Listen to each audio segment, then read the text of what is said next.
Veneer dryer machine has three types.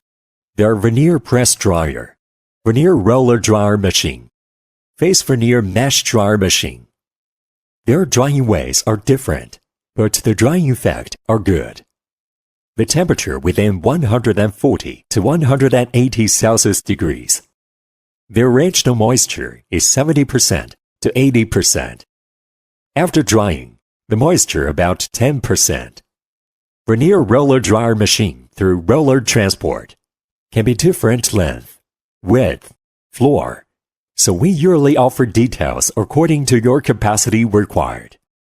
Usually, we use it drying core veneer. Its production capacity is more bigger.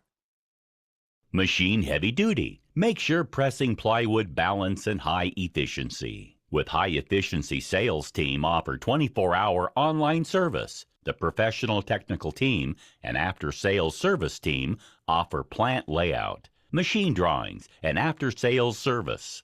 Choose us. You need not worry anything. We will help you arrange all. We will offer you the better and suitable machine, 2 years warranty, professional technical team at your service anytime, and hope that build a good and long-time cooperation.